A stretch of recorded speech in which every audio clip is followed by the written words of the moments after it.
Hey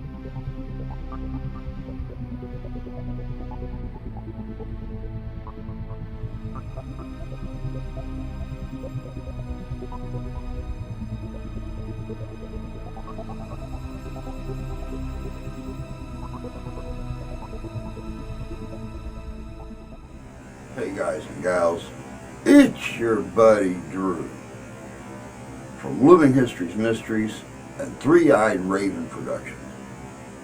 You know, so often on this channel we try to look at those oddities, those mysteries that history left behind. Today I just happened to run across one of the oddest things I could possibly put on the channel. For years, people have discussed a lot of the technologies, the discoveries that we found through archaeology that just can't be explained. Or they run across a fossil or a mystery that, when carbon dated, completely flips science upside down. I'll tell you what, instead of going into a lot of detail, check this out. We'll talk a little bit later.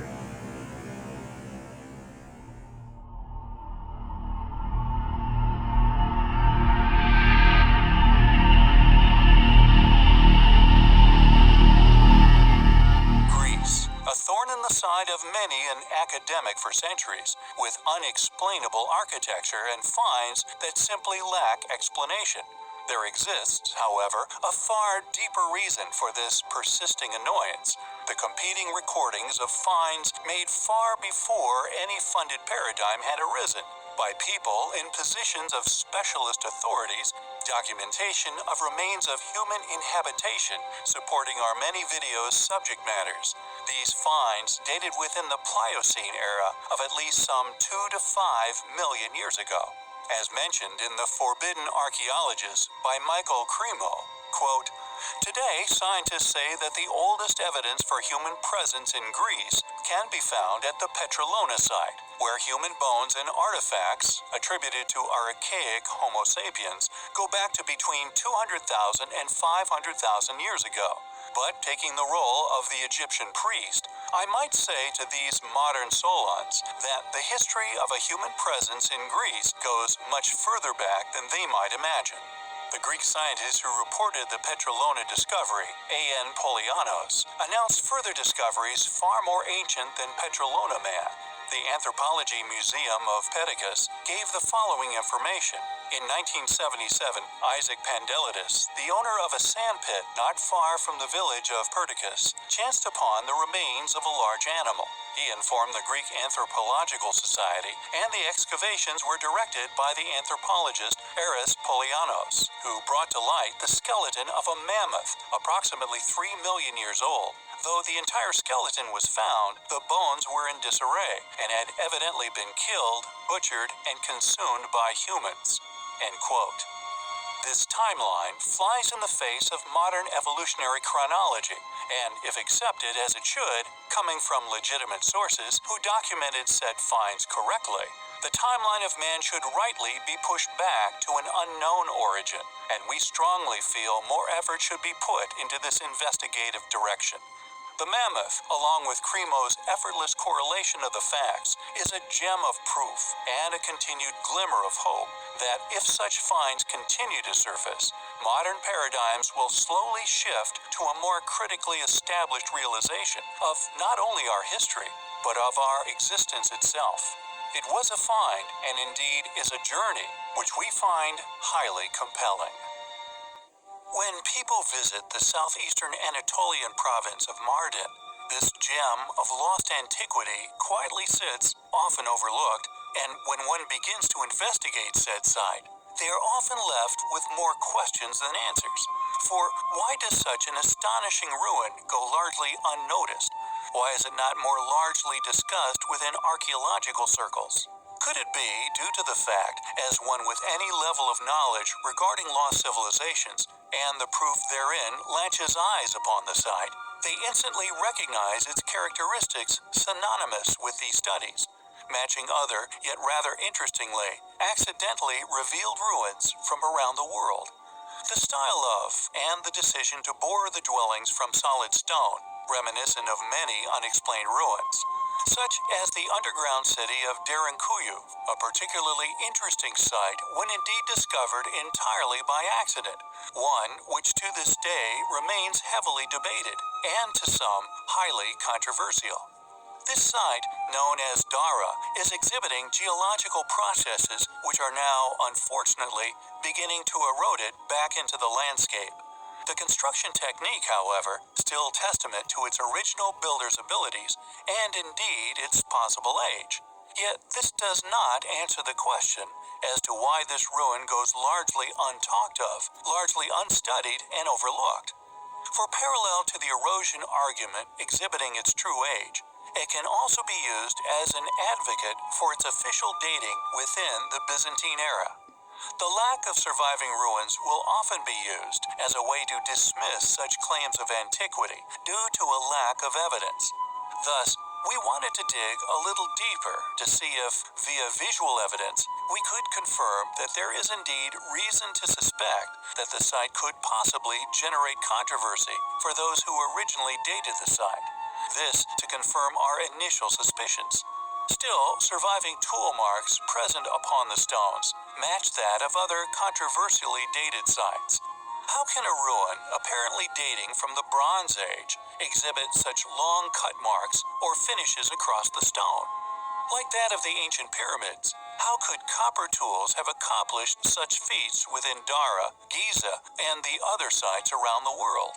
It is a question which we find highly compelling. Tombs are unquestionably one of the most fascinating discoveries which can be made within archaeology. The burial location of lost kings and emperors, due to the legacy and prestige of the individual. Locating the burial site of remains is incredibly historically important. With certainly the most famous tomb discovery, rumored partial raid, and curse said by some to have been cast upon those who committed such acts, was that of King Tut, more commonly known as Tutankhamun. Made by Howard Carter in the Valley of Kings on November the 4th, 1922. He located the unlooted tomb containing arguably the most famous historical figure and his accompanying artifacts ever found on Earth, the king's remains and his glorious solid gold jewel-encrusted death mask. Rumors have also circled other tombs for centuries, and if true, testament to the competence of the preservers of their kings and queens. Many have claimed that when opened, for a few short astonishing moments, the individuals seemed to have only just died, or in some cases appeared so well preserved as to still be alive. Also claimed to have decayed in the air before the discoverer's eyes. This reported worldwide from England to Antarctica, yet physical documentation of such phenomenon remains lacking. Yet, I digress. The following item of interest, if publicly exposed, could possibly be just as historically important. Recently discovered within Inner Mongolia, a sparsely populated yet enormous span of terrain, this find, quietly studied and, interestingly, although clearly of an incredibly curious form, was photographed very little. A typical symptom we often encounter when a find is made which includes civilian assistance. Yet these civilians, once the controversy that a find may create is recognized by the powers that be, are soon notified their services are no longer needed, and details of its discovery confidential. Such as the media backout incurred within Cheops when Ganton Brink's robot successfully tunneled into a secret inner chamber, once rumored to have been connected to, or the tomb of the Egyptian god Osiris. Yet when the media and independent journalists were allowed to return to the site, Zahi Hawass and his team claimed the, quote, tomb had been looted in antiquity, leaving nothing but an empty room, one that curiously took them 2 weeks to examine before eventually allowing the public to see it. This find, in many ways, is no different in terms of the apparent media blackout which has descended upon the tomb's occupant, is incredibly familiar. The contents of the tomb and the actual sarcophagus-esque tomb itself, it must be noted, are now proudly on public display, but the individual who was found within, which now appears to many to have possibly been the remains of an ancient alien, have been kept under close guard, as any efforts to attain any additional study or photography of the corpse have been in vain, and no others are yet to surface. Could this, in fact, be the remains of an actual ancient alien? Possibly a visitor who died on our planet, or a survivor of a crashed ancient alien craft, worshipped by an ancient civilization as a god. We find such possibilities incredibly intriguing. Coming Sunday, October 2nd, 2022 from 1 p.m. to 4:30 p.m. It's the Cass County Fall Festival, visiting the historic Civil War era Newton House, located at 20689 Marcellus Highway in Decatur, Michigan. Bring your family and friends along and enjoy this free to the public event. It'll include festive music, artisans, food and cider, hay rides, kids' activities, guided tours of the Newton House. You never know, Mr. Newton, our former state legislator, may even be there. It'll have Civil War reenactors, historic reenactors, something for everyone. So bring your family out Sunday, October 2nd from 1 to 4:30 p.m. to the Cass County Fall Festival, sponsored by the Cass County Historical Society.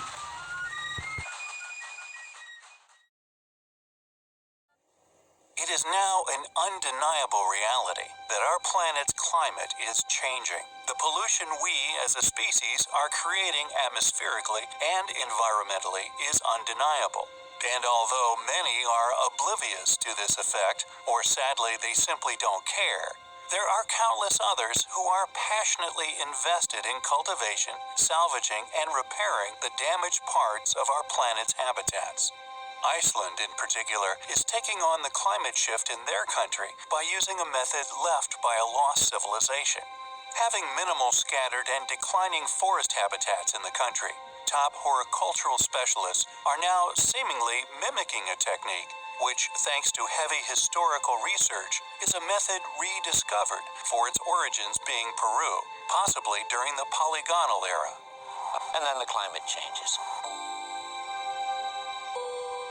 The winters have become milder. Many of the trees that we planted in the 1950s, especially Siberian larch, are literally dying after several decades of being reasonably good. The genetics of forest trees are important. These are all things that are genetically determined in the trees. And through the years, we've found the species that we can use, and now we're selecting individuals that are best adapted, bringing them together in a seed orchard and using their offspring in afforestation. Known as morae, its use was to acclimatize and then grow forests in places that the original parent plant species would have simply failed in. As stated by the lead directors of the project, quote, "We are using a technique to regrow forests for the first time in over 1,000 years," end quote. Referring to the supposed Incan site, Moray, a site in which we ourselves established its purpose via our own research, an enormous terraced garden which practiced strain selection and phenotyping.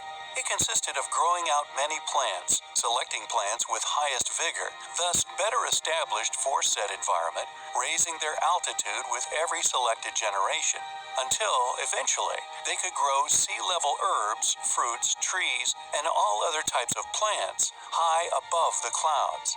we find the fact that Iceland is finally recreating intact, unbroken forest ecosystems with a prehistoric technique, which, if applied in other areas of the planet experiencing decline in ecosystems with the utilization of modern technologies, could have immense potential. A truly genius creation. Its potential, if we apply our modern technologies to the ancient practice unraveled as the purpose for moray, is enormous. Growing food in otherwise once inhospitable countries, for example, seeds created through exhaustive selective crossbreeding could create staple food crops, impervious to drought, or with the ability to drive a core into groundwater, which their ancestors could not. Moray not only proved the astonishing knowledge and ability of its creators, but also the potential in the incredible adaptability of plants over just a few generations, something we are again finally utilizing. Could these ancient ruins' ultimate legacy be that of the colonization of Mars? It is a resurrected ancient technology we have perused and mentioned for many years. And finally, the over 1,000-year-old masterpiece is now once again rebuilding forests. We undoubtedly find this highly compelling. Discovered in 1860 within the astounding Valley of the Kings, the Atlantis Ring has since proven to have been a most incredible of finds. Not only for the secret sacred geometry that was found to have been inscribed upon this seemingly insignificant clay ring, but also for the strange, seemingly reoccurring pattern of curses or good luck talismans wrapped around the entire magic of this once incredible yet now lost civilization. Once discovered, it was said to cast a protective spell upon those who wore it. A supposed positive energy force that, although as strange as that of the curse of Tutankhamun, is one that is far less mentioned within the career and discoveries of Howard Carter himself. This, regardless of the fact that it has since gone on to be an incredibly popular mass-produced product, once kept secret for many years by Carter himself. Also now sold under the claim that it does indeed emit a powerful energy field around the wearer. The science behind these claims we cannot claim to understand. However, the ring's modern popularity, along with the lack of coverage regarding this possible legend within the discussion of Howard Carter's career, we have found peculiar. Featuring 2 triangles, 6 small and 3 larger rectangles with a semi-cylindrical form, it was originally found by Marquis de Grain. A blueprint of the ring was soon sent to Carter himself, who made and wore a secret replica, which he kept himself until his death in 1939. In 1922, Carter would discover King Tut's tomb. Before opening the tomb, hieroglyphics above the tomb's unbroken seal were read. It said, "The wings of death shall touch all who violates the Pharaoh's eternal rest." Unperturbed, they opened the tomb, discovering treasures beyond all of their wildest imaginations.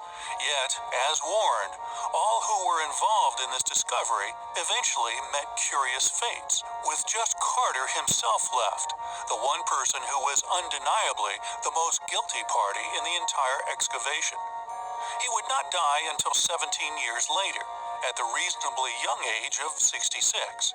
During these 17 years, however, the flurry of media attention around the claimed curse persisted. Interestingly, whenever asked how he had seemingly escaped the curse for so long, he would always reply that he had a secret talisman, a good luck charm, that protected him from the curse. This initial cast of the ring Carter had made, it turns out he seemingly knew of its incredibly important geometric significance. Yet it was not until 1940, while going through his documents, that his studies and indeed rules of wearing the ring were revealed to the world. His talisman, a replica of the Atlantis ring, a relic many thousands of years old, originally made from Aswanan clay, like something out of a Holy Grail story. It seems the least valuable, seemingly most conspicuous of finds, turned out to be one of the most, if not the most valuable to Howard himself. Out of all the golden wonders he had ever unearthed, this one which he didn't even discover himself, he kept closest to his heart. It is because of this that we find the Atlantis ring highly compelling.